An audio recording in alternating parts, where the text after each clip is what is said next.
Selamat datang. Kali ini kita akan bahas salah satu babak sejarah paling kelam di abad ke-20, genosida Kamboja.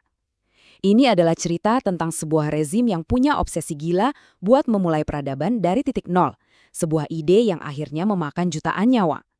Kalimat ini kedengarannya aneh ya, tapi ini justru rangkuman sempurna dari ironi yang brutal sekaligus absurd dari rezim Khmer Merah.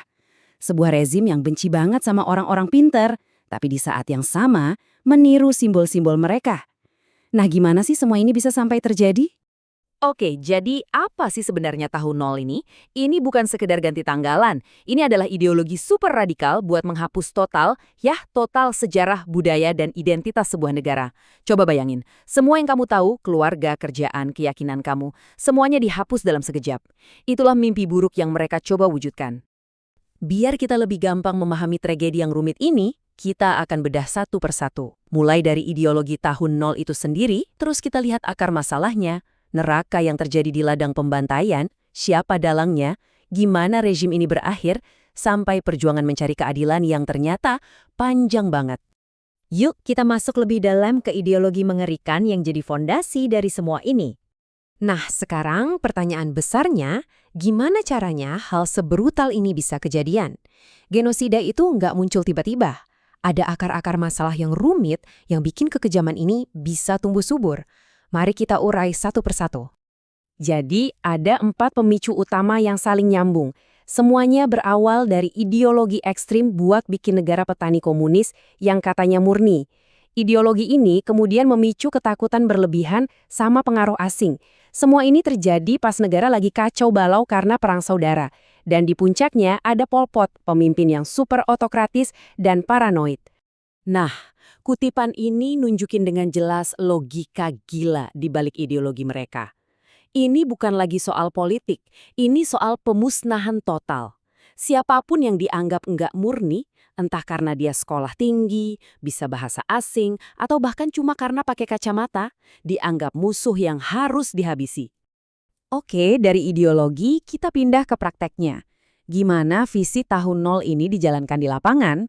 Jawabannya, neraka di bumi yang dunia kenal sebagai The Killing Fields atau ladang pembantaian.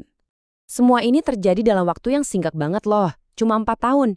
Dimulai pas mereka merebut ibu kota tahun 75, langsung dilanjutin sama pembersihan penduduk kota. Puncaknya itu antara 77 sampai 78, di mana rejim ini jadi makin paranoid dan mulai membantai orang-orangnya sendiri.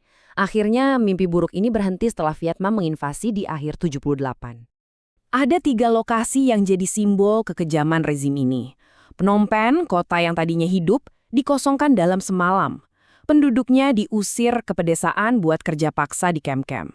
Dan buat mereka yang dicurigai sebagai musuh, tempat terakhirnya adalah pusat penyiksaan, kayak penjara S21 ini. Coba kita lihat skalanya.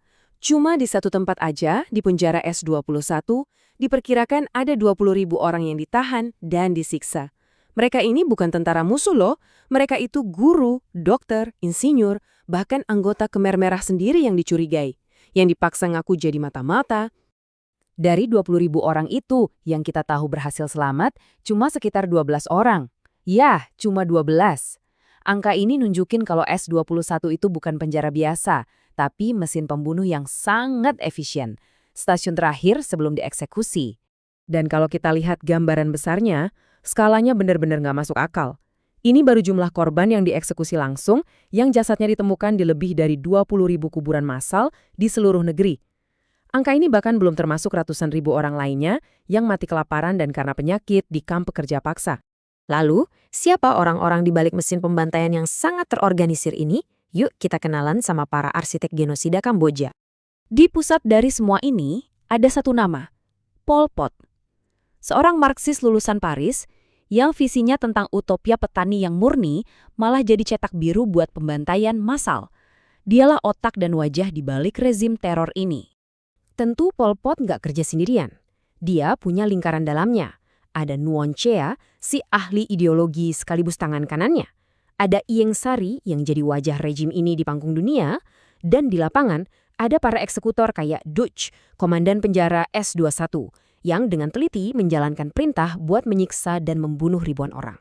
Setelah 4 tahun yang penuh horor, gimana ceritanya rezim ini bisa runtuh? Ternyata bukan karena perlawanan dari dalam, tapi karena intervensi dari luar. Akhir dari cerita ini ironis banget. Justru Vietnam, negara yang paling dibenci Khmer Merah, yang akhirnya membebaskan Kamboja.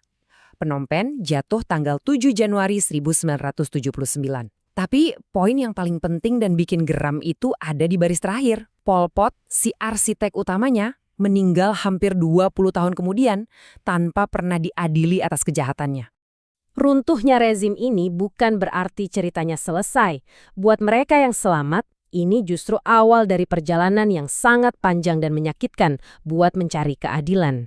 Butuh waktu puluhan tahun sampai akhirnya ada mekanisme buat mencari keadilan. Baru di tahun 2001, dengan bantuan PBB, Pengadilan Khmer Merah dibentuk. Tujuannya satu, mengadili para pemimpin senior yang paling bertanggung jawab. Hasilnya gimana? Yah, bisa dibilang campur aduk. Di satu sisi ada kemenangan besar. Para petinggi kayak Nuan Chea dan Duch akhirnya divonis penjara seumur hidup. Ini jadi semacam pengakuan buat penderitaan para korban. Tapi, di sisi lain, keadilan ini terasa nggak lengkap. Ribuan pelaku di level bawah, para penjaga penjara, para algojo, nggak pernah diadili dan bebas hidup di tengah masyarakat. Dan ini membawa kita ke pertanyaan terakhir yang paling dalam.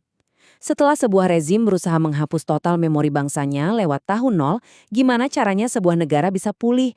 Gimana caranya mereka bisa sembuh kalau keadilan itu nggak utuh dan para korban harus hidup berdampingan dengan pelaku kejahatan? Sebuah pertanyaan yang terus menghantui Kamboja sampai hari ini.